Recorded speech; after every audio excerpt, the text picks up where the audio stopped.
Assalamualaikum warahmatullahi wabarakatuh. Bismillahirrahmanirrahim. Muslim yang satu dengan yang lainnya harus saling mendoakan. Karena ad-du'a'u mukhul ibadah. Doa itu adalah intinya ibadah. Maka ketika ada teman kita atau mungkin saudara kita, kakak kita, adik kita, orang tua kita sedang sakit atau sedang terkena musibah, maka upayakanlah sering-sering mendoakan mereka. Fungsinya apa? Penguatan ruhani, penguatan psikologis itu sangat dibutuhkan. Secara medis mungkin analisanya fisik ya, itu hanya sekitar 30 sampai 50%. Estimasi itu berarti separuh dari prosedur. Tetapi ketika kita bermunajat kepada Allah Subhanahu wa taala, maka seluruhnya menjadi kondisional. Yang mengkondisikan adalah Allah Subhanahu wa taala.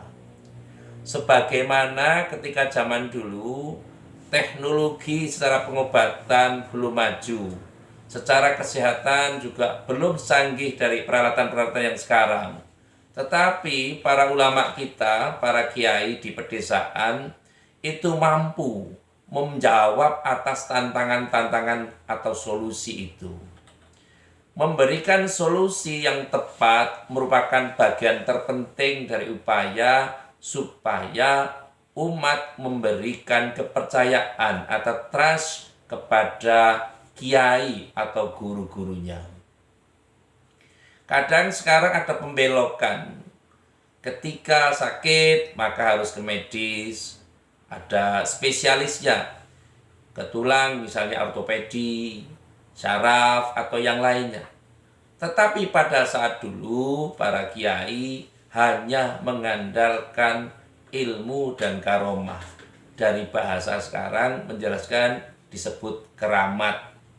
Karomah para kiai itu menunjukkan betapa dekatnya mereka dengan Allah Subhanahu wa taala. Mungkin secara sekolah, masyayikh atau guru-guru kita tidak mengenyam pendidikan secara akademis. Tetapi mereka dekat dengan Allah Subhanahu wa taala, sehingga apa yang disampaikan untuk solusi pada klien, pada umatnya atau para santri itu merupakan hasil dari riyadhah, hasil dari prihatin sehingga mendapatkan petunjuk dari Allah Subhanahu wa taala. Itulah yang disebut sebagai ilmu hikmah dan ilmu berkah. Apapun yang dia sampaikan, apapun yang kiai sampaikan atau guru-guru kita sampaikan merupakan keberkahan. Mungkin nampaknya sederhana, tetapi yang sederhana itu mempunyai keberkahan yang luar biasa. Sehingga ini menunjukkan pada satu kondisi orang tidak hanya melakukan pendekatan secara humanistik, tetapi mengetuk pintu langit harus dilakukan untuk bisa mengharap ridho Allah Subhanahu wa taala, supaya cahaya Allah, nurnya Allah itu ada pada hati kita. Sehingga tentu saja kita tidak hanya sekedar mengagung-agungkan ilmu yang bersifat kemanusiaan atau bagaimana yang diciptakan oleh manusia, tapi menggali potensi alam atas iradah dan petunjuk dari Allah Subhanahu wa taala. Ketika kita bisa normal berhubungan dengan Allah Subhanahu wa taala, kapan saja Allah berikan petunjuk, maka itulah yang disebut dengan wali Allah. Nah, ketika orang sudah memperoleh derajat wali ini, maka orang akan dimudahkan apapun, dan tentu dunia akan manut kepada dia, karena dunia akan diperbudak oleh walinya Allah Subhanahu wa taala. Banyak pendahulu-pendahulu masyayikh, kiai, ulama yang menunjukkan kapasitasnya spesialisasinya yang tentu tidak bisa ditelaah dengan ilmu normatif untuk saat ini, ilmu akademis untuk saat ini, tetapi mempunyai khasiat yang luar biasa.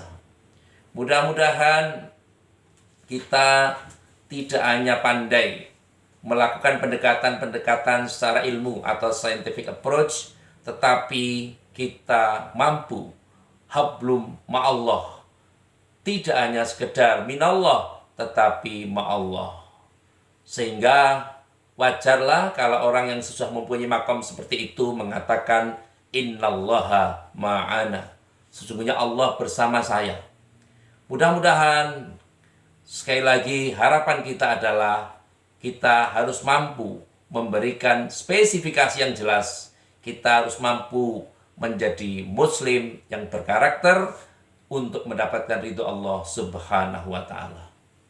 Terima kasih kepada semua pihak yang telah membantu terselenggaranya acara ini. Semoga acara ini bisa bermanfaat. Sekali lagi terima kasih atas segala perhatian dan mohon maaf atas segala kekurangan. Saya akhiri, fahuwa muwafiq la'wami thoriq. Wassalamualaikum warahmatullahi wabarakatuh.